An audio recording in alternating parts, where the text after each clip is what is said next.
Awanti dari kelompok 4. Di sini saya akan menjelaskan tentang perbedaan individu dan atribut manusia. Nah, lanjut, Rif. Nah, di sini ada pengantar perbedaan individu.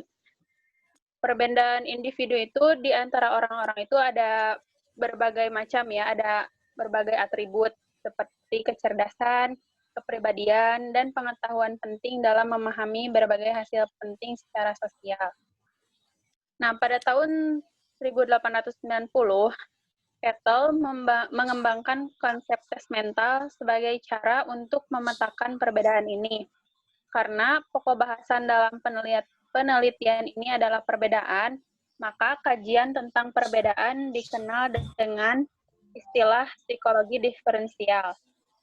Nah, Kettle juga telah mengembangkan metode untuk mengukur kemampuan mental, menempatkannya pada skala atau metrik. Akibatnya, pengukuran kemampuan yang sebenarnya dikenal sebagai psikometri. Nah, pada tahun-tahun pasca perang, tes kecerdasan diadaptasi untuk digunakan dalam memilih individu untuk pekerjaan dengan pemerintah dan industri. Jadi,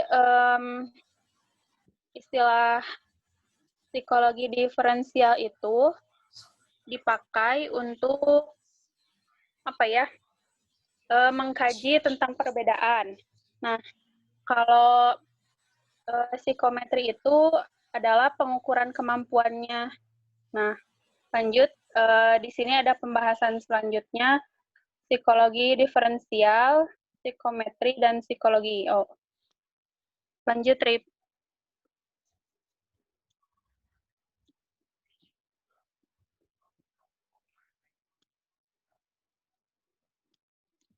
Lanjut slide-nya. Nah, di sini ada psikologi diferensial. Psikologi diferensial ini berpusat pada orang, mencari kualitas atau karakteristik dalam diri orang tersebut yang akan membantu kita memahami perilaku orang tersebut.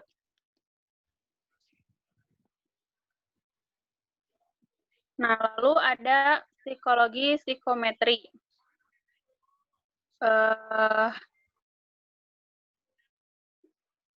Nah, jadi psikologi psikometri ini terlatih dalam mengukur karakteristik seperti kemampuan mental.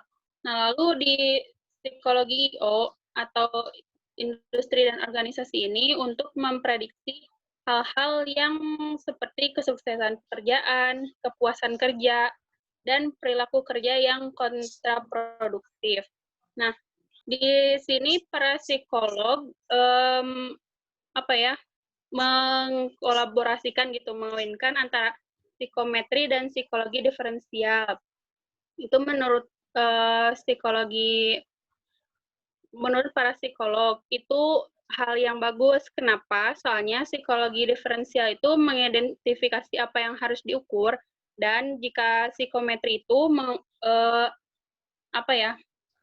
alat untuk mengukurnya gitu. Nah, lanjut.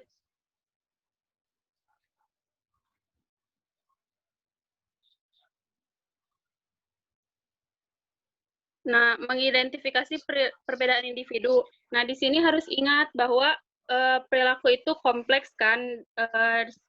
Nah, jadi tidak ada satupun area perbedaan individu, misalnya kecerdasan, yang mungkin sepenuhnya menjelaskan aspek penting dari perilaku kerja.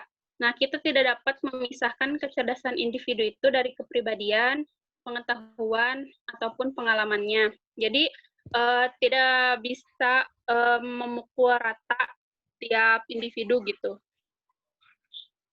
Nah, lanjut.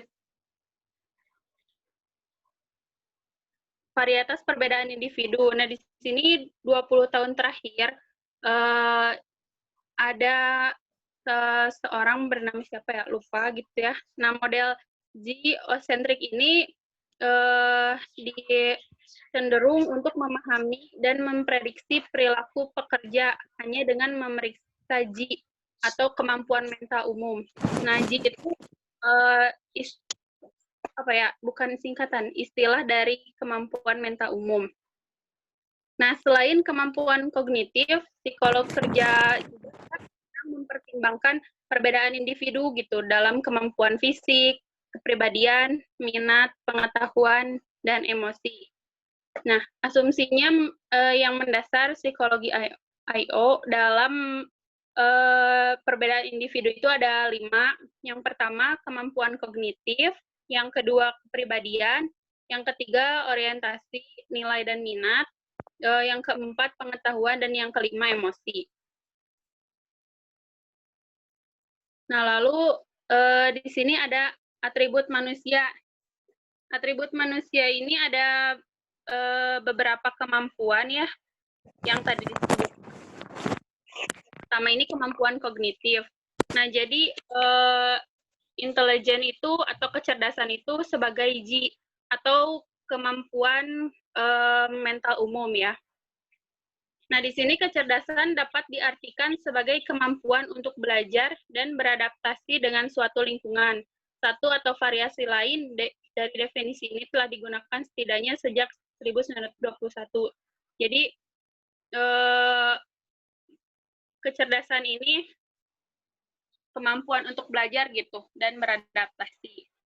Nah, ada juga kabar baik dan buruknya.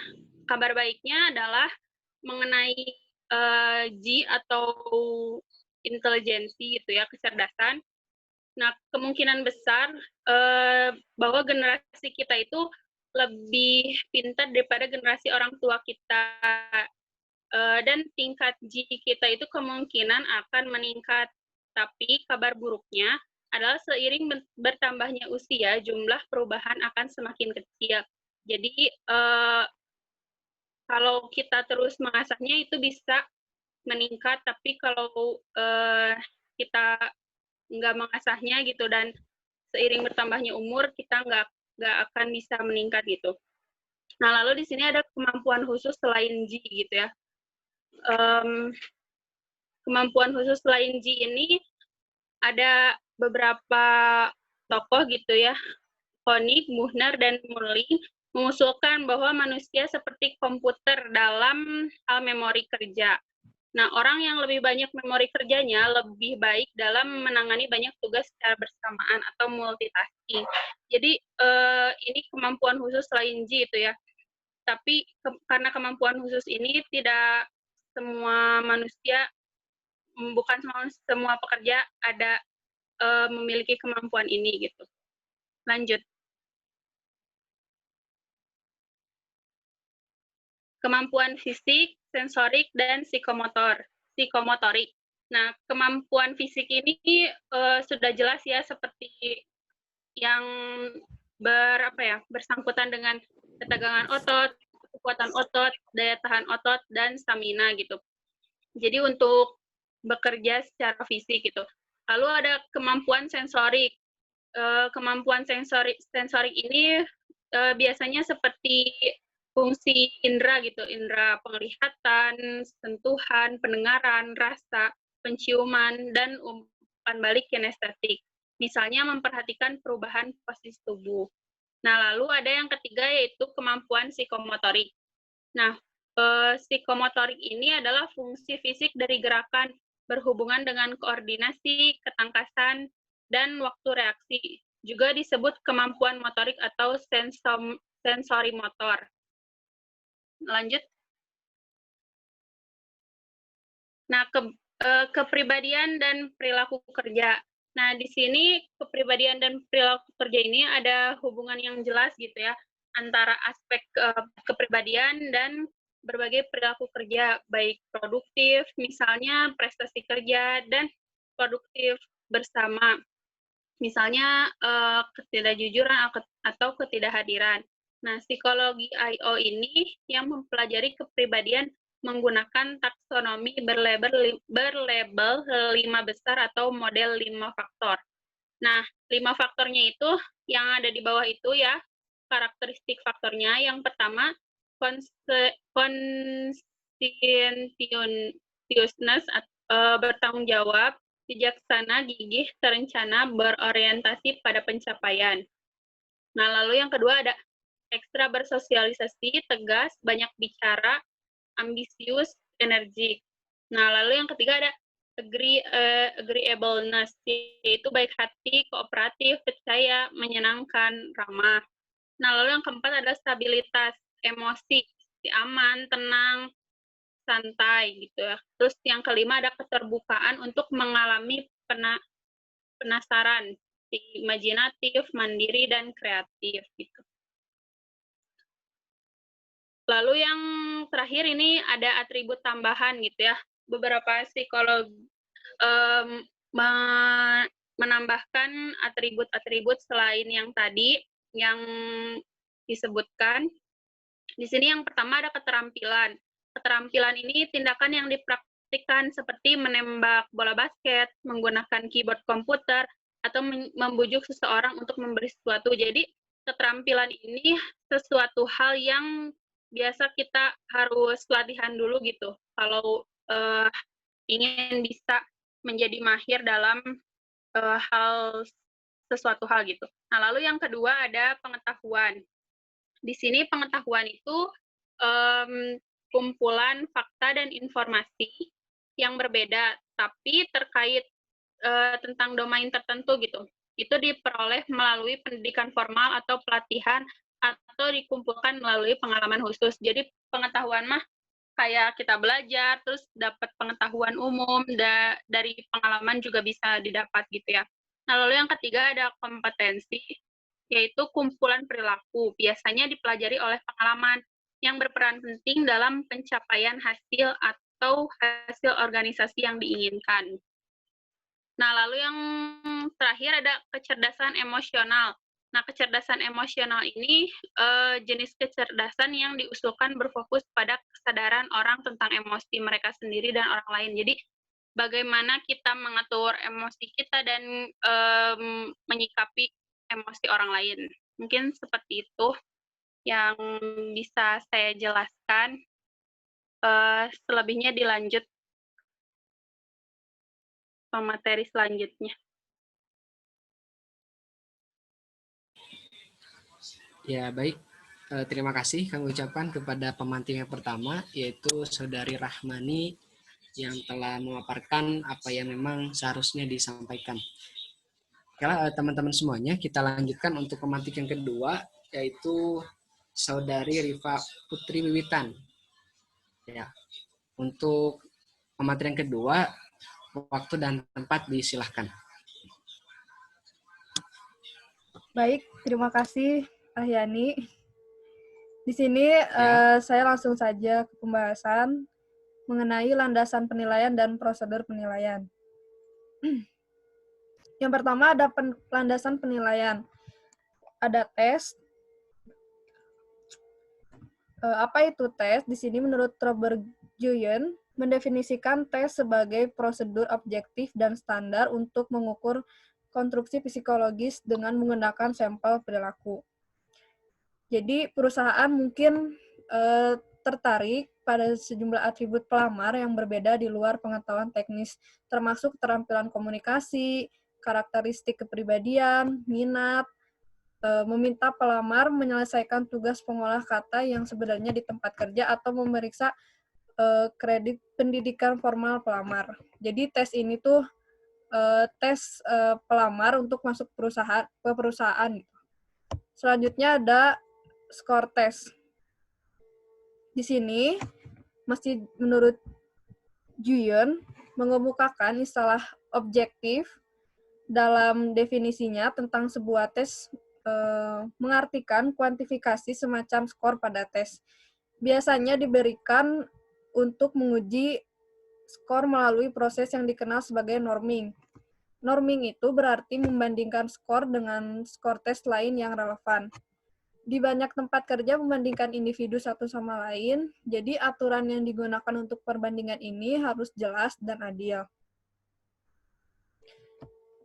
Selanjutnya ada tes battery atau baterai tes adalah kumpulan tes biasanya dari atribut yang berbeda. Istilah baterai biasanya mengartikan bahwa semua tes akan diambil baik dalam satu periode pengujian atau dalam periode waktu yang sangat singkat.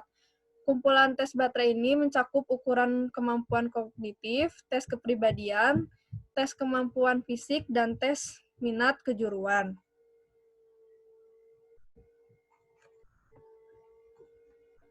Selanjutnya ada kategori uji administratif.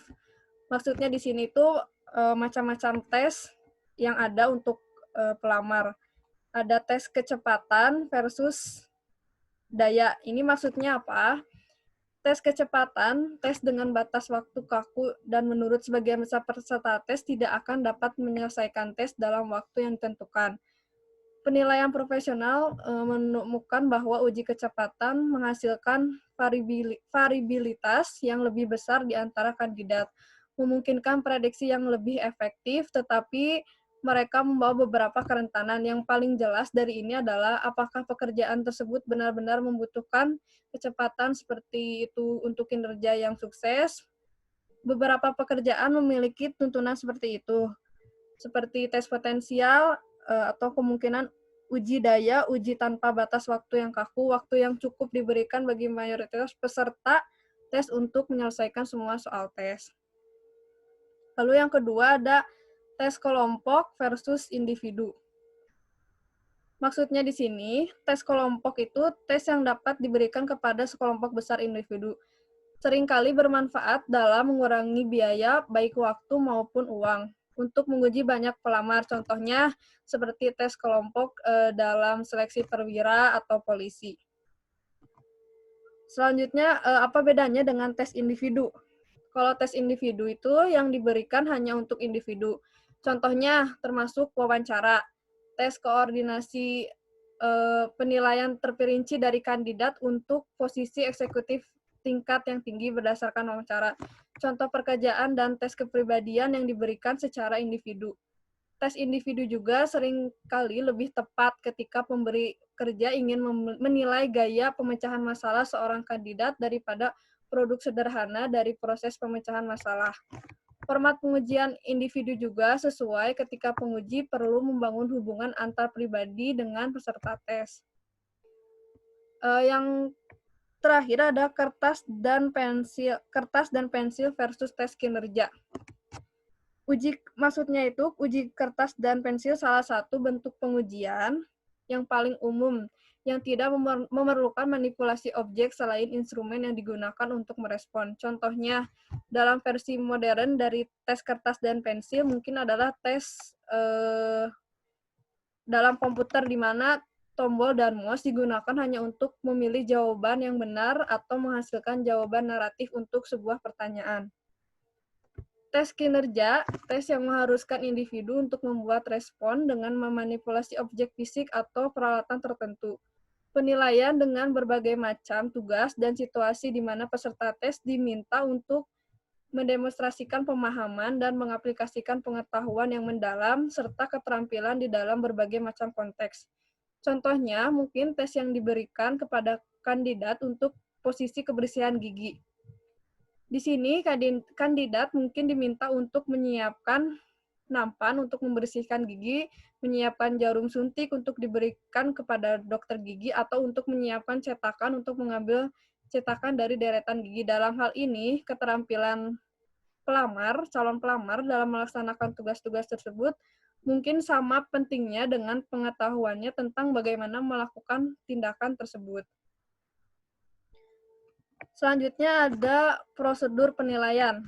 Maksudnya prosedur penilaian di sini, validitas tidak terlalu bergantung pada proses pengumpulan informasi, melainkan pada konten informasi itu. Pada bagian selanjutnya, kita akan membahas informasi yang dikumpulkan dalam berbagai format, mulai dari tes kertas dan pensil hingga wawancara. Namun, seperti yang kita bahas sebelumnya, banyak dari metode ini yang dapat digunakan untuk mengumpulkan berbagai jenis informasi. Yang terakhir ada tes kemampuan kognitif. Guyen mendefinisikan tes kemampuan kognitif sebagai tes yang memungkinkan seseorang untuk menunjukkan apa yang dia tahu, yang dirasakan, diingat, dipahami, atau dapat dikerjakan secara mental. Mungkin cukup sekian penjelasan dari saya mengenai landasan penilaian dan prosedur penilaian. Selanjutnya saya serahkan kepada moderator. Ya, baik. Terima kasih. Saya ucapkan kepada Saudari Rifka Putri Witan yang telah menyampaikan materinya. Baiklah, teman-teman semuanya, kita lanjutkan ke pemateri yang ketiga, yaitu Saudari Rifa Fauzia. Halo, sudah bisa terdengar suaranya? Halo, jelas. Ya, Jelas. sudah ada? Siap?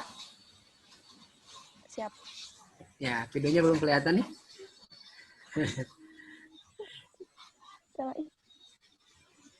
Ya, alhamdulillah. Baiklah teman-teman semua, silakan disimak. Untuk pemateri yang ketiga, yaitu akan disampaikan oleh Saudari. Padanya waktu dan tepat disilahkan. Yang selanjutnya adalah tentang prosedur penilaian. Jadi materi ini merupakan materi lanjutan yang sudah disampaikan oleh Rifa Putri Wiwitan. Yang pertama adalah tes pengetahuan. Ini tuh udah ada slide-nya. Belum. Ya. Lanjut aja.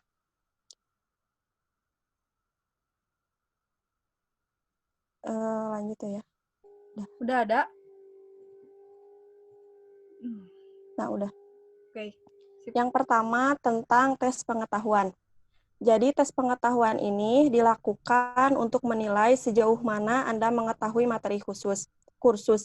Jenis tes ini biasanya disesuaikan dengan kursus atau materi pelatihan.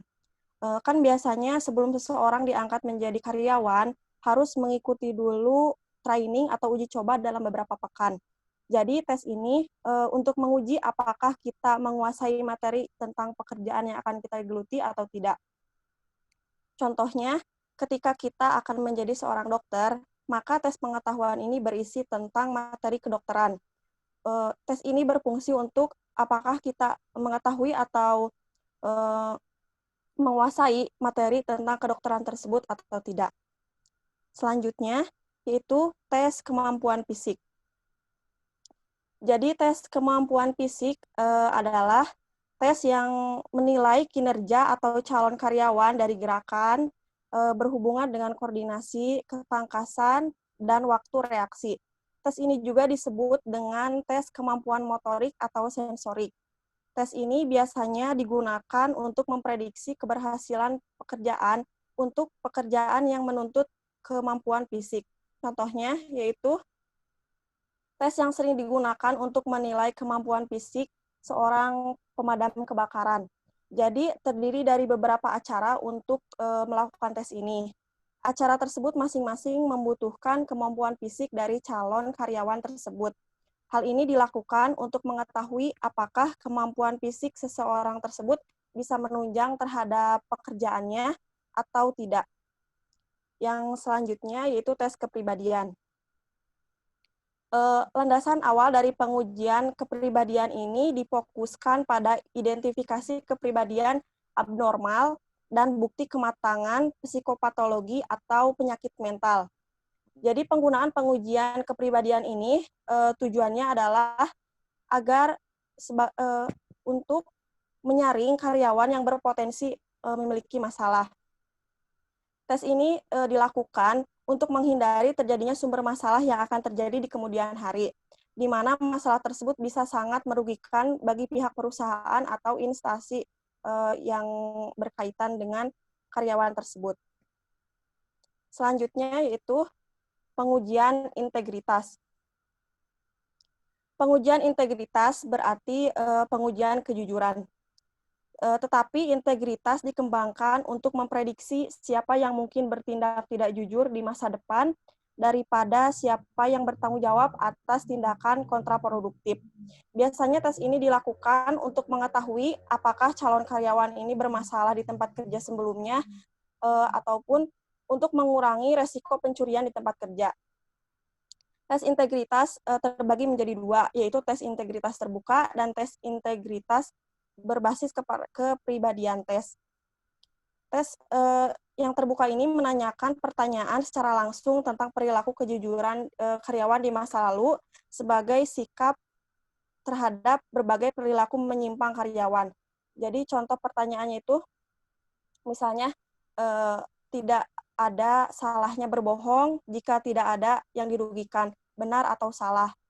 Terus yang selanjutnya tes integritas berbasis kepribadian. Tes ini menyimpulkan kejujuran dari integritas pertanyaan-pertanyaan yang berhubungan luas. Contohnya itu seperti, apakah Anda suka mengambil resiko?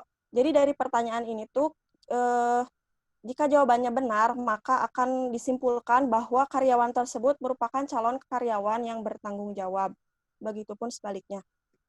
Selanjutnya tentang tes kecerdasan emosional. Kecerdasan emosional atau EI adalah jenis kecerdasan yang diusulkan yang berfokus pada kesadaran orang tentang emosi mereka sendiri dan juga orang lain. Selanjutnya tentang kecerdasan emosional atau EQ, yaitu tentang gagasan kecerdasan atau IQ. Jadi, skor pada tes yang kecerdasan emosional itu disimpulkan kalau misalnya pekerja ini cerdas, berarti, oh ya, jadi kalau si pekerja ini disimpulkan cerdas, maka hasil tes IQ-nya itu tinggi. Sedangkan kalau misalnya hasil tes IQ-nya rendah, berarti kecerdasan emosional calon karyawan itu relatif rendah. Selanjutnya adalah penilaian individu. Penilaian individu ini biasanya digunakan untuk memilih satu kandidat dari berbagai pilihan. Penilaian individu tipikal ini kemungkinan besar mencangkup tes kemampuan, tes kepribadian, pertanyaan sejarah pribadi, dan wawancara. Jadi tes ini merupakan tes dari kumpulan berbagai tes. Tes ini juga mencangkup latihan stimulasi atau contoh pekerjaan secara praktik. Contoh dari penilaian individu ini adalah ketika akan dilakukan pemilihan seorang CEO di perusahaan, calonnya itu misalnya ada 5 orang, sedangkan yang harus dipilih itu adalah 1 orang. Jadi tes yang dilakukan itu mencangkup berbagai jenis tes yang disebut dengan tes individu di atas. Jadi tesnya itu kumpulan dari berbagai tes dari awal sampai akhir. Nah, yang akan dipilih menjadi CEO ini dari 5 orang tersebut adalah yang memiliki hasil terbaik dari semua aspek penilaian individu. Yang selanjutnya adalah wawancara. Wawancara juga ada 2, yaitu wawancara terstruktur dan wawancara tidak terstruktur. Kalau wawancara terstruktur, biasanya penilaiannya itu terdiri dari pertanyaan-pertanyaan yang sangat spesifik yang diajukan kepada kandidat, termasuk skema penilaian.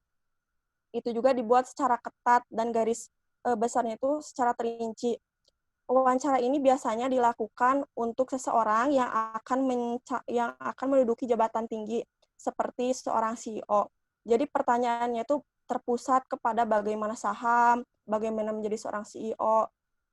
Jadi si pelamar itu tidak bisa menjawab sesuai kemauan dia. Yang selanjutnya yaitu wawancara tidak struktur. Wawancara tidak terstruktur ini mencangkup pertanyaan yang jauh lebih luas daripada wawancara yang terstruktur tadi. Jadi si para pewawancara atau para calon pekerja itu bisa menjawab lebih luas apa yang ditanyakan oleh konselor gitu. Contohnya itu untuk operator telepon 911 atau telepon darurat. Jadi biasanya kan kalau misalnya telepon darurat itu pertanyaan dari klien, bukan dari yang menelponnya itu kan berbagai macam gitu. Ada yang secara panik, ada yang pokoknya nggak bisa dipatok pertanyaan itu gimana. Nah, maka yang dilakukan oleh pewawancara di sini adalah melakukan wawancara secara tidak terstruktur. Dan yang terakhir adalah sampel kerja dan tes situasional. Tes sampel kerja itu untuk mengukur keterampilan kerja dengan mengambil sampel perilaku dalam kondisi seperti pekerjaan yang realistis. Contohnya itu pelamar untuk pekerjaan juru tulis hutang mungkin akan diberikan buku cek untuk membuat entry, terus laporan kerja yang dihasilkan faktur, kemudian buku besar kas untuk keseimbangan. Jadi tes sampel kerja itu seperti tes bagaimana kita mengolah data-data yang akan dilakukan kalau kita bekerja sebagai pekerjaan itu. Terima kasih. Ya, baik, kami ucapkan terima kasih kepada Saudari Rifa Fauzia yang telah menyampaikan materinya.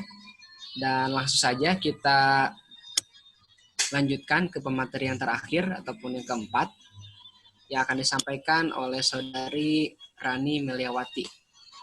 Ya, say hello, sudah ada Rani?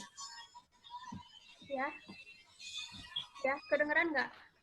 Ya, kedengeran. Oke, sudah nyala ya videonya. Baik teman-teman, kita simak untuk materi yang selanjutnya akan disampaikan oleh Saudari Rani Meliawati. Kepadanya disilahkan. Bismillahirrahmanirrahim. Materi selanjutnya yaitu tentang topik khusus dalam penilaian. Nah, topik khusus dalam penilaian ini merupakan lanjutan dari landasan penilaian sama prosedur penilaian, berarti kan. Langsung aja di next. Nah, biasanya perusahaan juga menyertakan validitas tambahan, data biografi, nilai dan surat rekomendasi, pengujian narkoba, alkohol, penilaian berbasis komputer dan internet untuk sebagai salah satu pertimbangan dalam syarat penilaian gitu ya. Di next aja, karena ini kan topik khusus. Nah, ini sebagai tambahan aja gitu. Nah, materi selanjutnya itu tentang evaluasi dan pengembangan jabatan. Nah, di dalam evaluasi ini ada dua ya. Yang pertama itu analisis jabatan dan yang kedua ini evaluasi kerja. Nah, next. Nah, ini ya, evaluasi dan pengembangan jabatan. Ada dua, analisis jabatan dan evaluasi kerja. Bisa di next lagi. Di dalam analisis jabatan itu, poin-poinnya yang pertama, pentingnya analisa jabatan. Yang kedua, menuliskan job desk yang baik. Yang ketiga, mempersiapkan analisa jabatan. Yang keempat, melakukan analisa jabatan, metode analisa jabatan, dan evaluasi metode. Nah, yang pertama, pentingnya analisa jabatan. Jadi, analisa jabatan itu apa? Analisa jabatan itu merupakan suatu proses pengumpulan, analisa, dan strukturisasi informasi mengenai komponen, karakteristik, dan persyaratan dari suatu jabatan. Nah, di dalam pentingnya analisa jabatan, boleh di next, poin-poinnya itu yang harus dianalisa adalah yang pertama, menuliskan job desk secara jelas. Yang kedua itu ada seleksi karyawan, terus ada pelatihan juga, nanti ada job classification, evaluasi kerja, desain kerja, dan juga nanti disesuaikan dengan pedoman hukum. Bisa di next, di situ ada. Nah, ini step-stepnya untuk analisa jabatan. Yang pertama itu pentingnya untuk menuliskan job deskripsi yang jelas, job-job yang jelas untuk karyawan-karyawannya gitu ya, seperti apa. Yang kedua itu dalam seleksi karyawan, pelatihan juga disesuaikan dengan job desk, terus nanti juga ada klasifikasi kerja, evaluasi, dan desain. Terus yang kelima itu tentunya harus disesuaikan dengan pedoman hukum yang berlaku. Bisa di next. Nah, yang kedua, menuliskan job desk dengan baik.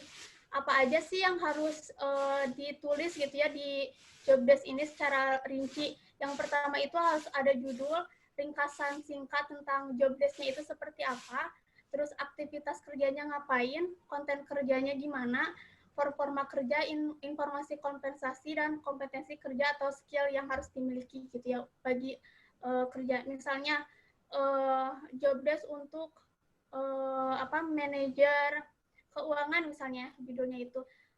Nanti job desk-nya itu ngapain, misalnya merancang keuangan atau misalnya mendata pengeluaran, pemasukan, mengontrol tadi ya pemasukan pengeluaran kayak gitu-gitu ya. Yang berkaitan dengan keuangan. Nah, itu untuk menuliskan job desk karyawan gitu ya. Nah, yang ketiga ada mempersiapkan analisa jabatan. Apa aja sih yang harus dipersiapkan gitu ya. Nah, ini yang pertama, poin penting, siapa yang bisa melakukan analisa jabatan. Yang bisa melakukan analisa jabatan itu yang pertama pemegang jabatan. Yang pertama pemegang jabatan. Yang kedua itu pengawas, dan yang ketiga itu ada konsultan dari luar gitu ya, yang bisa melakukan analisa jabatan, yang bisa menilai jabatan. Terus di dalam mempersiapkan analisa jabatan juga karyawan harus berpartisipasi. Kalau di sini tuh ada pengetahuan, skill, terus gender, ras, tingkat pendidikan, kepribadian, juga dibutuhkan sudut pandang dari orang lain gitu. Entah itu dari dari jabatan yang tinggi sampai ke konsumen kayak gitu dalam menentukan sudut pandang dari orang lain. Terus yang ketiga juga dibutuhkan informasi yang diperlukan gitu ya, informasi apa aja, dan nanti itu dirinci kayak gitu. Nah, next. Nah, yang keempat itu melakukan analisis jabatan. Nah, ini kayak yang tadi gitu ya. Step pertamanya itu identifikasi tugas yang diberikan, terus menulis statement tugas, menilai, dan sampai menentukan kompetensi yang dibutuhkan, skill yang dibutuhkan gitu ya, dan memilih tes untuk memenuhi kompetensi untuk langkah selanjutnya. Next. Nah, ini evaluasi kerja. Nah, dalam evaluasi kerja di sini itu maksudnya itu dalam artian penetapan gaji untuk posisi jabatan gitu ya, posisi pegawai gitu ya. Nah, ada 3. Yang pertama itu menentukan gaji kan, determining internal pay equity itu gaji gitu ya. Menentukan gaji internal. Yang kedua itu menentukan gaji eksternal gitu ya. Yang ketiga itu sebenarnya ada 2, cuman yang ketiga itu tambahan. Nah, yang pertama itu dari mana kita bisa menentukan gaji posisi jabatan. Nah, prosesnya itu antara lain membandingkan antara satu jabatan dengan jabatan lain. Yang kedua itu faktor seberapa besar tanggung jawabnya gitu ya untuk menentukan gajinya gitu. Nah, yang selanjutnya itu seberapa tinggi pendidikannya. Terus yang selanjutnya seberapa sulit pekerjaannya, juga pengalamannya seberapa banyak kayak gitu. Nah, yang kedua bagaimana untuk menentukan gaji eksternal. Biasanya perusahaan itu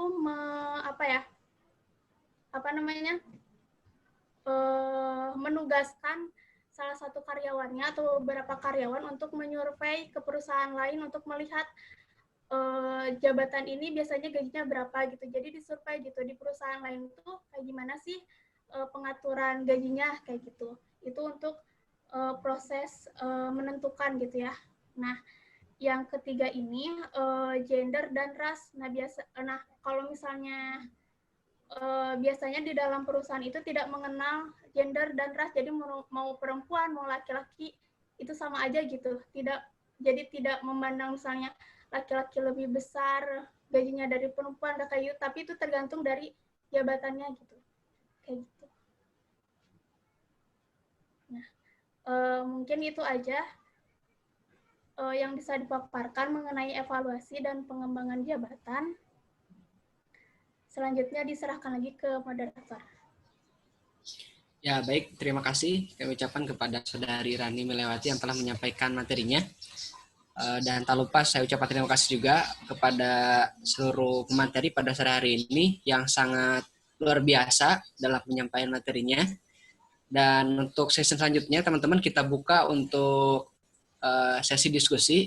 Jadi bagi teman-teman yang mau bertanya, untuk sesi sekarang dipersilahkan. Namun sekedar informasi, kita batasi ya untuk season pertama ini untuk 2 penanya dulu, untuk 2 orang penanya. Oke.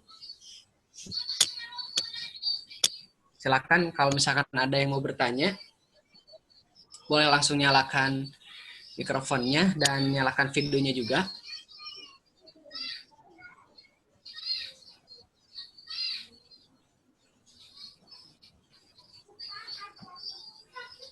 Oke, silakan. Ada yang mau bertanya?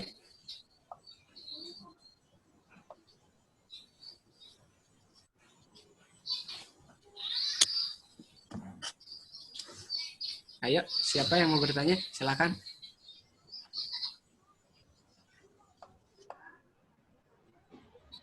Atau boleh di ini ya, ditulis di chat misalkan boleh.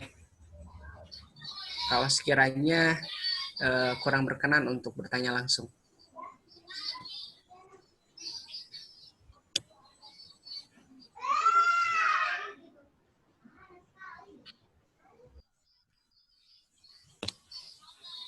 Baik, sekali lagi saya informasikan untuk teman-teman yang mau bertanya, dipersilahkan.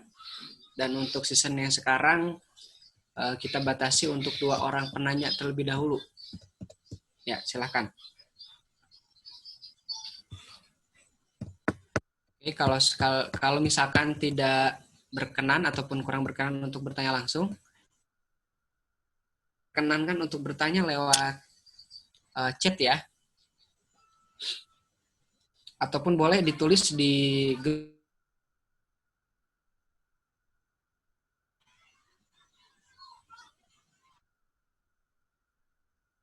dan diinformasikan ya, diusahakan, dimohon dengan sangat pada teman-teman ketika bertanya difokuskan kepada topik pembahasan kita pada sore hari ini begitu ya. Jangan sampai terlalu jauh keluar dari bahasan kita begitu. Kalaupun memang ada tidak menjadi soal sebetulnya, ya yang terpenting ada kaitannya begitu.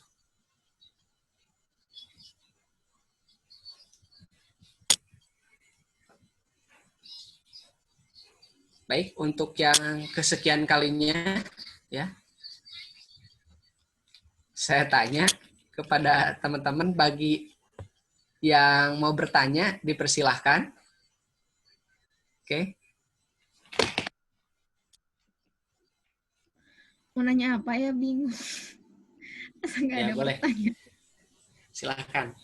Ya, jadi ada 2 kemungkinan kan ya, ketika memang tidak ada yang bertanya, semuanya paham. Yang keduanya, entahlah begitu. Silakan punya penafsiran masing-masing.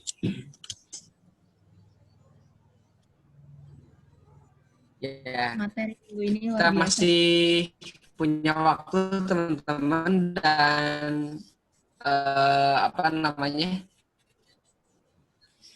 ya 2 menit lagi. Kalau misalkan tidak ada yang bertanya, berarti kita sekaligus pandangan dari Bapak mungkin ya. Kalau tidak ada. Ya, masih kita tunggu 2 menit lagi nih yang mau bertanya. Silahkan.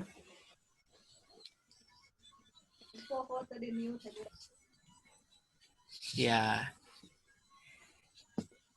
Silahkan. Poho mau bertanya. Ya. Ya, sepertinya itu mau bertanya ya. Tapi katanya lupa mungkin pertanyaannya barusan. Kurang lebih begitu ya kalau kita tafsirkan. Ya, silahkan sambil diingat-ingat lagi pertanyaannya. Bingung ya, Mbak Denarus naon. Oh, pada ditarosan. Ya. Abi mah nyungkeun tips and trick nawe kumaha sih jadi pekerja yang handal. Oke. Betul teman-teman. Ini sebetulnya mewakili semuanya ya sepertinya. Karena memang judulnya pun sangat menarik gitu. Ya, menjadi pekerja yang handal. Jadi tipsnya mungkin ya untuk seperti apa gitu. Strategi entry ya. Betul begitu? Iya. Tips and trick yang real, Yang bukan real, hanya oke. sekedar teori. Ya, the real ya. The real, iya main kerja kena real. Jadi kan motor itu astagfirullah. Ya, siap. Baik, pengen pertanyaannya sekali lagi. Oke, silakan Mi. Tapi bukan Ya, Solehat materi. Kanisa. Apa gimana? Masalah S2 sih, lanjutan pendidikan jadi konselor industri teh.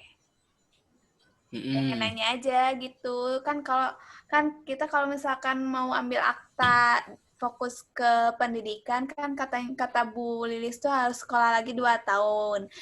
Nah, kalau ini konselor yang mau diterjun di industri kan kemarin pas awal pertemuan tuh katanya harus ngambil keprofesian bidang. Itu tuh kita tuh ngambil keprofesiannya tuh kayak setara sama S2 atau kayak gimana gitu. Oke, baik. Mungkin itu Bapak kali yang bisa menjawabnya gitu. Ya, baik. Kalau saya simpulkan mungkin strateginya begitu Mi ya. Baiknya mengambil akta 4 itu atau lanjut S2 begitu ya? Iya kan, iya akta kan kayak ngambil keprofesian gitu. Baik. Baik teman-teman, saya ulangi, ada 2 pertanyaan. Pertanyaan pertama dari Saudari Rina Rahayu, pertanyaannya bagaimana strategi and trick gitu untuk menjadi pekerja yang handal mungkin. Itu 1. Silakan untuk pemateri dijawab terlebih dahulu. Silakan yang mau menjawab bisa langsung nyalakan mikrofonnya.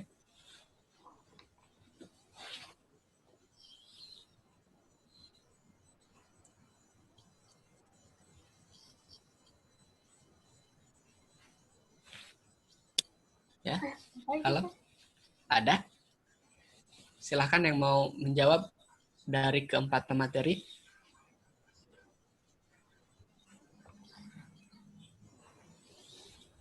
Sebentar ya.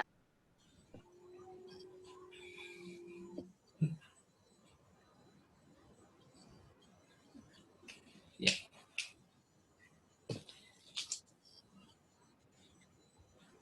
Ya, baik teman-teman, sambil kita tunggu ya, sepertinya dari para pemateri sedang mempersiapkan jawaban terbaiknya ya untuk kita semua. Sekali lagi diulang untuk pertanyaannya dari Saudari Rina Rahayu menanyakan bagaimana strategi dan trik gitu ya untuk menjadi pekerja yang handal mungkin. Tentunya ini sekaligus modal untuk nanti mungkin. Ya, silakan untuk pemateri yang mau menjawab bisa langsung nyalakan mikrofonnya dan nyalakan videonya juga.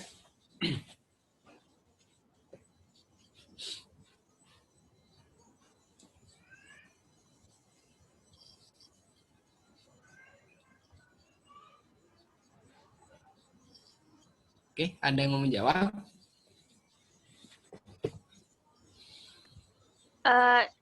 Mau mencoba menjawab ya, tapi semoga aja terjawab gitu.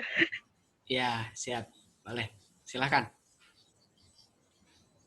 Nah, sebenarnya mah nggak ada ininya ya, cuman ini mah kayak tipsnya doang gitu. Yang pertama, ada beberapa sih sebenarnya, cuman kalau udah masuk ke dunia industri gitu ya, kalau udah bekerja gitu ya, yang pasti kita teh harus bersikap secara profesional gitu. Kenapa? Soalnya itu teh bisa mencerminkan diri kita gitu lah, bahwa kita teh bisa jadi contohnya kayak nggak memasukkan urusan pribadi kita ke pekerjaan gitu, contohnya kayak gitu. Nah itu yang pertama ya, profesional. Nah kalau Lalu yang kedua itu belajar menerima kritikan dari orang gitu. Kenapa gitu? Soalnya kan kita bekerja itu biasanya kan kerja, apalagi kalau misalkan kerjanya tim gitu, kita nggak mungkin gitu, nggak ada kritikan dari orang. Jadi kita harus bisa menerima kritikan, terus biar diri kita itu lebih baik ke depannya gitu. Nah, terus apa ya? Yang ketiga, menurut aku masih kayak harus punya hubungan baik sama rekan kerja gitu. Kenapa? Soalnya mereka itu kan nanti partner, ibaratnya partner kerja ya. Jadi kita kalau misalkan punya hubungan baik mah gampang lah gitu.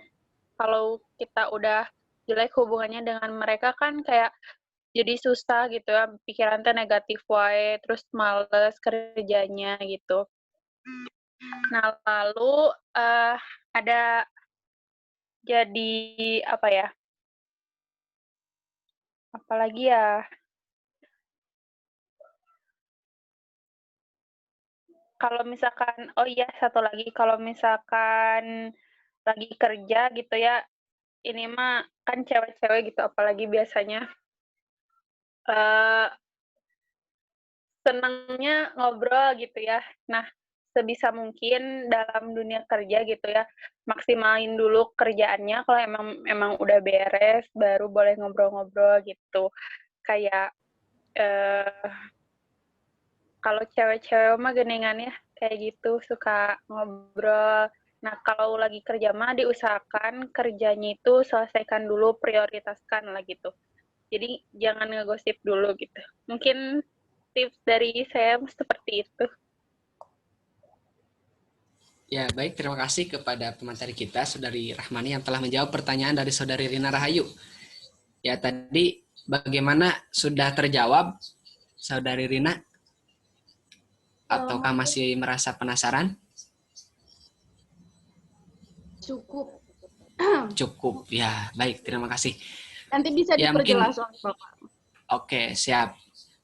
Dari pemateri yang lain mungkin ada yang mau menambahkan? Boleh, disilahkan kalau ada. Ya mungkin tambahan sedikit ya. Boleh. Apa untuk menjadi pekerja yang handal gitu. Handal Ya. di sini kayaknya maknanya luas banget gitu ya, atau kerja teladan atau apapun. Selain yang yang tadi telah dijelaskan oleh Rahmani, gimana sih jadi biar kita jadi pekerja yang baik gitu. Yang pertama itu menunjukkan kualitas kerja yang bagus kayak gitu ya. Selalu tadi selain profesional juga kita maksimal dalam melakukan pekerjaan kita. Yang kedua itu terbuka terhadap hal-hal baru. Kadang di dunia pekerjaan pun kan selalu ada gitu hal baru yang harus kita pelajari kayak gitu ya. Jadi kita harus terbuka sama hal-hal baru, terutama dalam kemajuan teknologi misalnya kayak sekarang. Misalnya kalau misalnya kerjanya biasanya offline, megang berkas dan lain sebagainya, kalau kan kayak sekarang gitu ya, di masa pandemi harus online gitu ya, harus menguasai teknologi kayak misal Zoom dan lain sebagainya gitu ya, dan harus terbuka terhadap hal baru. Dan yang ketiga itu diusahakan selalu memberi solusi gitu ya, misalnya diskusi dan bukan menambah masalah gitu, kayak gitu. Yang keempat itu selalu memberikan laporan terkini kepada perusahaan misalnya, pada atasan gitu ya, laporan tentang pekerjaan kita atau apapun gitu ya kepada atasan. Dan yang kelima, boleh jadi tipsnya, jadilah orang yang pesimis. Kenapa ya?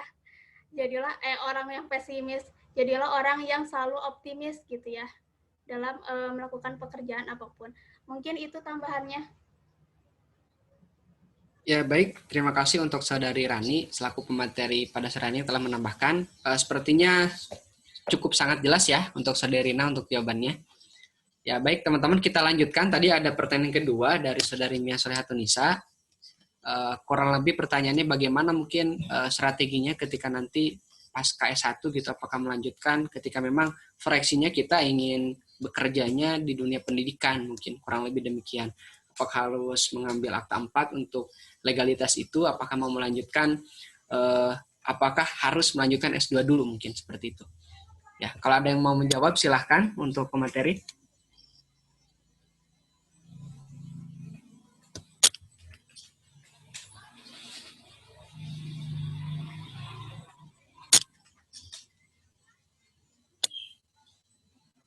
Ya, halo, ada yang mau menjawab dari pemateri? Silahkan. Ya. Apa tadi teh? Bentar nggak konsen. Ya, jadi pertanyaannya kurang lebih seperti ini ya. Mungkin untuk strateginya gitu, untuk nanti pas K1 ini, ya kita ingin fokus orientasinya untuk jadi kerja di dunia pendidikan mungkin. Nah, apakah fokus kita harus mengambil keprofesian yang angka 4 itu ketika memang kita kan BK Islam begitu, ataukah harus melanjutkan ke S2 dulu mungkin. Ini lebih kepada trik sih sebetulnya gitu. Ya mungkin ini ada sangkut pautannya dengan strategi tadi menjadi pekerjaan handal. Ya, silakan. Ini mungkin lebih ke pendapat pribadi ya, mungkin dari pemateri lain ada punya pendapat lain. Sebenarnya dua-duanya juga bagus, tergantung ada kekurangan, ada kelebihannya misalnya kayak gitu ya. Kalau misalnya mengambil profesi kan tadi ya, pendidikan profesi itu kelebihannya apa, kekurangannya apa. Kalau misalnya ngambilnya S2 itu kelebihannya apa, kekurangannya apa. Jadi dibandingkan gitu ya. Kalau ini menurut pendapat pribadi, dibandingkan yang mana yang lebih ada kelebihannya gitu ya. Yang lebih banyak kelebihannya itu yang mana, misalnya kalau untuk menjurus misalnya ke S2-nya ya boleh mungkin kekurangannya ada di waktu, misalnya terlalu lama atau seperti apa. Kelebihannya itu ada pada gelar gitu ya, mendapatkan gelar jadi magister, ataupun misalnya mau praktik profesi atau pendidikan profesi ya bangga gitu ya, tinggal di list aja kekurangan kelebihannya seperti apa kayak gitu. Mungkin itu ya dari pendapat pribadi, mangga dari yang lainnya mungkin ada tambahan atau seperti apa. Baik, terima kasih untuk Saudari Rani yang telah mencoba menjawab ya untuk pertanyaan dari Saudari Mia.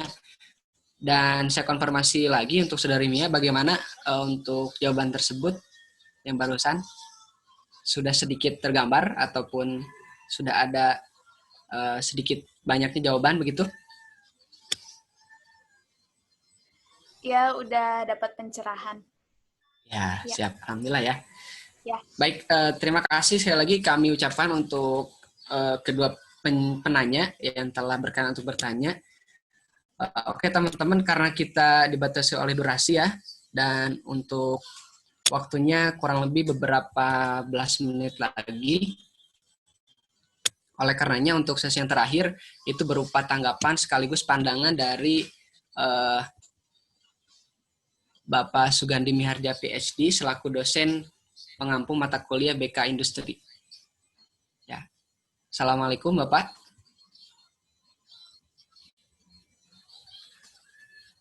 Baik, Waalaikumsalam.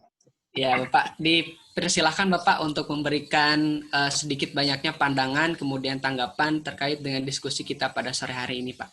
Mangga Pak. Baik, ini memang kita perlu merencanakan apa yang akan terjadi besok lusa kan begitu ya. Sesuatu memang tidak bisa kita pastikan, tetapi orang itu kalau pakai bis Tasik nyampenya ke Tasik gitu lah, mau ke Cianjur kan begitu. Jadi apa yang menjadi kebiasaan kita dalam sesuatu yang kita pikirkan, kita kerjakan, komunitas kita di mana, maka kira-kira kita itu akan ada di tempat itu.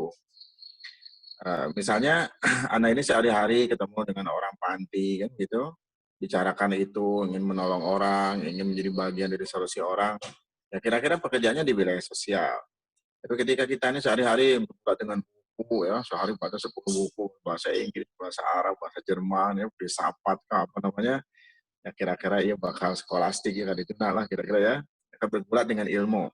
Kalau sehari-harinya zikir, baca Quran, baca kitab, hafal hadis kan gitu ya, ketemu sita apa kan, wah bakal jadi ulama ini kan gitu. Kira-kira kan dia akan hidup di dunia pesantren. Malam hari harus tahajud, istiqoroh, apalagi kan bantu orang gitu. Maka Terus satu fenomena yang terjadi hari ini dan besok lusa itu tidak akan jauh-jauh dari itu. Ibarat suatu buah ya tidak akan jauh dari pohonnya kan gitu. Maka sesuatu yang orang biasa lakukan sehari-hari itu akan kira-kira karirnya akan didapat. Misalnya kita ini kuliahnya kita mau S1 atau S2, gitu. Tergantung juga nih pohon kita ini di mana adanya. Kalau Anda ini punya keluarga besar di perguruan tinggi, ya bagusnya ngambil S2 karena bisa jadi dosen. Tapi kalau kita punya relasinya S1, SMP, SMA, SMK kan gitu, ya mendingan di S1 saja, karena S2 itu bukan wilayahnya. Lalu lowongan banyak mana S-Guru dengan perguruan tinggi? Kalau perguruan tinggi negeri kan sejabarahnya ada 2. DKI itu hanya 3, di UPI, di UIN Bandung, dengan di UIN mana tuh? UIN Cirebon. Sementara kalau SMA, SMK Lia, sekabupaten, se-Jawa Barat bisa ratusan per tahun untuk CPNS kan gitu. Jadi tergantung relasi kita. Kemudian, apa kita ini boleh masuk industri? Boleh, sepanjang kita ini punya komunitas industri. Misalnya ada saudara bekerja di industri, atau kita sendiri punya industri, kan, gitu, yang orang terlibat di sana puluhan ribuan orang. Nah, jadi kemana arah karir kita itu tidak akan jauh daripada, seperti buah tidak jauh daripada pohon itu. Nah, apa yang menjadi concern kita tadi yang disebutkan itu, kita pun tidak akan jauh dari itu. Kalau kita menentang arus itu, maka orang itu akan kembali lagi ke sana. Misalnya begini, saya mau bertani cabai aja, gitu ya. Tapi kalau concern dia kepada orang, maka dia akan ditinggalkan dalam hitungan 1 tahun atau 6 bulan.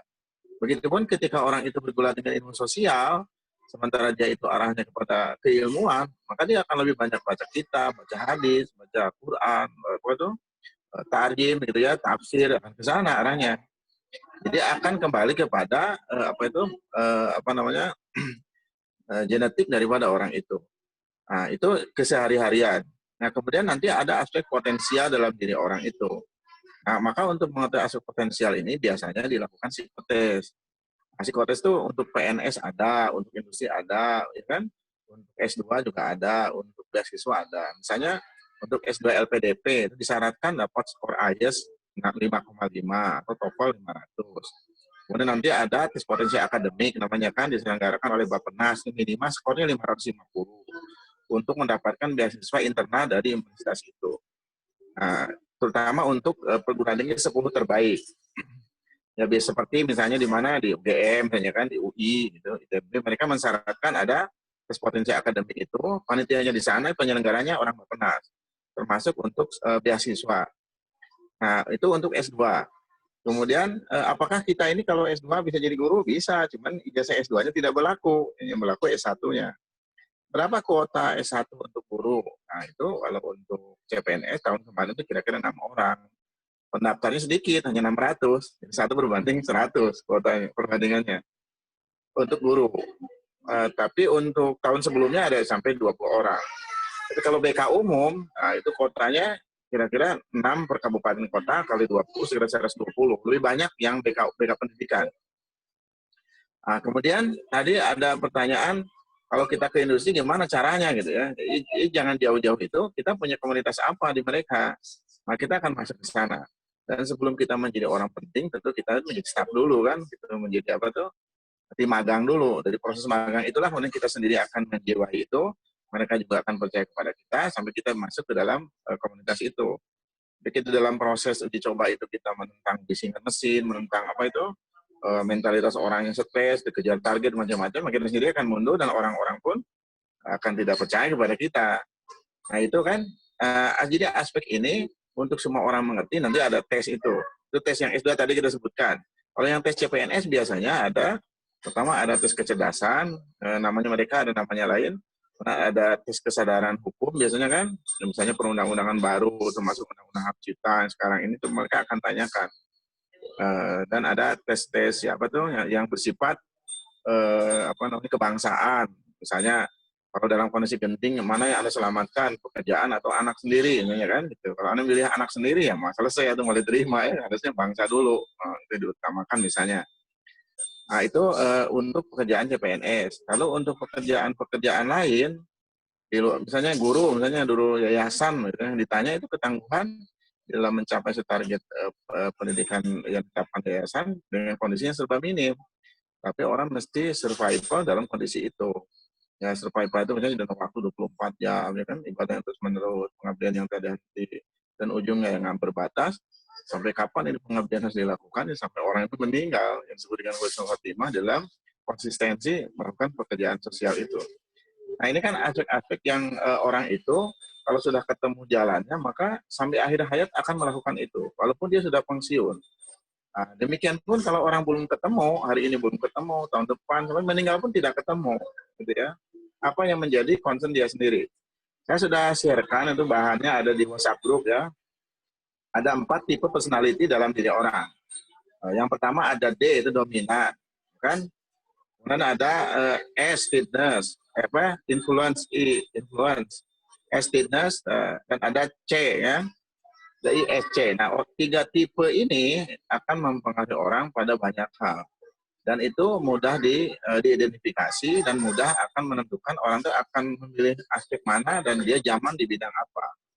Misalnya untuk yang dominan, dia akan menentukan arah hidupnya atas dasar persepsinya diri sendiri. Tapi kalau yang untuk I, maka dia akan membicarakan orang lain walaupun itu tidak ada kaitannya dengan apa yang menjadi concern dirinya sendiri. Dia mungkin akan mengkampanyekan calon bupati, calon anggota parlemen, walaupun dia tidak jadi bupati dan tidak anggota parlemen. Tapi kalau yang tipe D, dia tidak akan bicara orang lain, dia akan bicara dirinya, saya akan jadi bupati nih, gitu. Saya akan jadi anggota parlemen, gitu. Dia tidak akan mengkampanyekan orang lain. Itu bedanya tipe D dan tipe I. Ada yang tipe S. Nah, tipe S ini dia nggak peduli orang mau jadi bupati, mau jadi gubernur, mau jadi apa sih nggak peduli. Dia tidak mencalonkan, membiarkan saja, gitu ya. Itu yang tipe S. Tapi kalau dia diminta, tolong ini sebarkan brosur ya untuk calon saya, berangkat dia, gitu ya, itu ya. Kemudian kalau tipe C, dia akan di luar ring itu. Kenapa orang ini mencalonkan? Dulunya gimana sih orang itu belajarnya di mana kan? Bagaimana sih tipe keluarganya gitu? Dia akan menganalisis itu di luar lingkaran itu. Kan lingkarannya kan dia harus jadi bupati lingkarannya. Tapi yang dia pikirkan di luar itu, ya kan? Misalnya ada orang lewat, ya kan? Pakai sepatu bagus, baju bagus, ya kan? Apa itu bersih misalnya, ini gimana sih orang sehari-harinya ini kan apa nih belajarnya di mana kan, keluarganya seperti apa ya kan, ya bener mah orang lewat begitu saja. Nah, jadi fenomena itu ditangkap orang atas dasar personality. Demikian pun di dalam belajar, misalnya di mana di Zoom ini kan kita melihat di Zoom ini kan ada yang di Zoom itu tampil dengan baju merah kan, ada baju hitam itu kan, ada baju putih, ada yang nunduk, ada yang macam-macam. Itu juga menunjukkan ada satu gambaran personality orang, dan itu biasanya stabil, konstan, sampai dia tua pun begitu.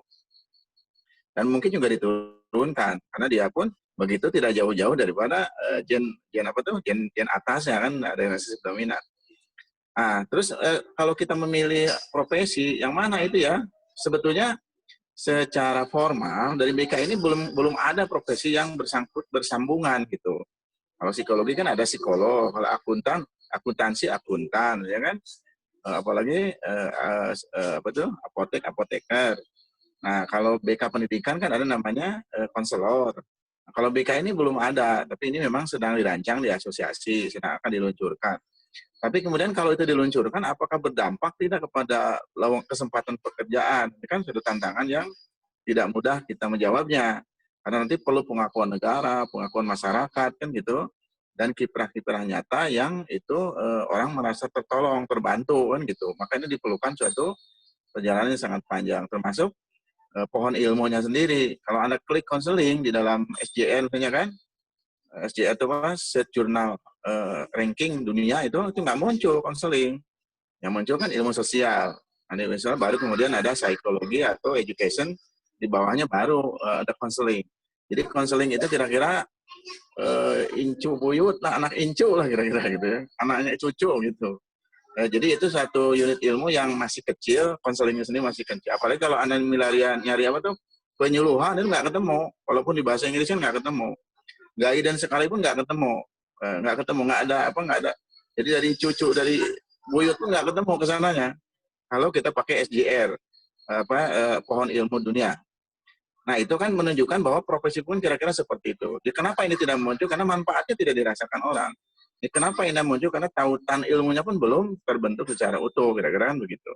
Dan ini akan menjadi menentukan ketika seorang itu mau jadi guru besar. Ini pohon ilmunya yang mana gitu, karena dia tidak tiba-tiba jadi guru besar kalau tidak ada tautan ilmu yang sedemikian panjang.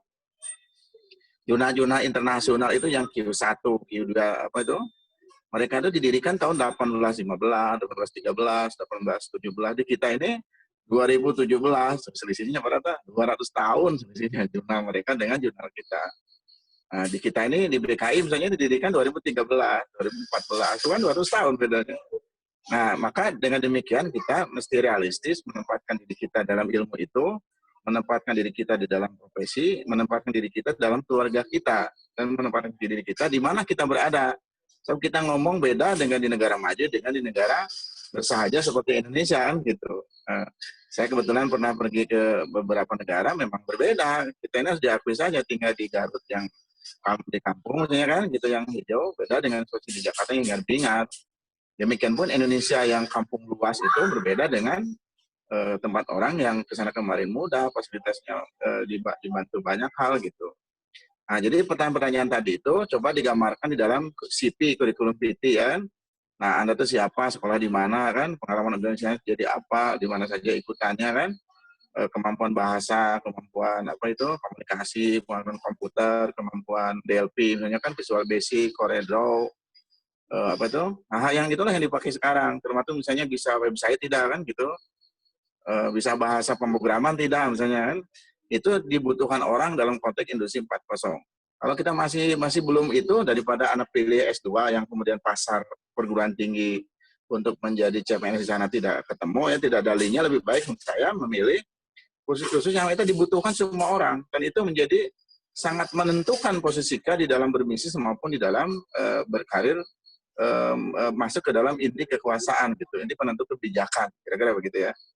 Baik, sementara ini dipersilakan kembalikan kepada moderator kita yang pandai ini. Silakan, Pak Jane. Ya, baik Bapak. Terima kasih banyak Pak untuk pandangannya sekaligus tadi tanggapannya dan juga menjawab mungkin beberapa pertanyaan tadi yang bisa mewakili dari teman-teman. Sekali lagi kami ucapkan terima kasih untuk pemateri khususnya dan juga tadi teman-teman yang berkenan menjawab, dan wabil khususnya lagi ya khusus untuk Bapak kita semua, dosen pengampu mata kuliah BK Industri ini yang barusan telah menyampaikan beberapa pandangan sekaligus analisa dan juga jawabannya untuk kita semua. Mudah-mudahan diskusi kita pada sore hari ini mendapatkan ilmu sesuai dengan harapan kita dan juga bermanfaat. Amin Allah ya rabbal alamin. Baik, untuk mengakhiri pertemuan kita pada kali ini, mari kita tutup diskusi ini dengan membacakan hamdalah bersama-sama. Alhamdulillahirabbil alamin. Nah, baik teman-teman, mungkin cukup sekian untuk diskusi kita pada sore hari ini, dan terakhir sebelum ditutup ada sedikit closing statement dari saya tadi mengutip dari pernyataan Bapak bahwasanya ketika kita menginginkan sebuah prospek kerja ke depan ataupun cita-cita, maka harus disesuaikan dengan style kita gitu atau gaya kita, karena tadi bisa digambarkan ataupun bisa dilihat jadi cerminan apa yang sedang kita tekuni ke depan, maka itu yang akan menjadi diri kita gitu. Nah, kurang lebih seperti itu. Baik, itu saja yang bisa disampaikan. Sekali lagi terima kasih atas segala perhatiannya dan mohon maaf atas nama pribadi saya selaku moderator pada sore hari ini ketika dalam penyampaiannya banyak sekali kesalahan dan kekurangan. Mungkin itu saja. Terima kasih. Wallahu muwaffiq ila aqwamit thoriq, wabillahi taufiq wal hidayah. Wassalamualaikum warahmatullahi wabarakatuh. Waalaikumsalam warahmatullahi wabarakatuh. Waalaikumsalam warahmatullahi wabarakatuh.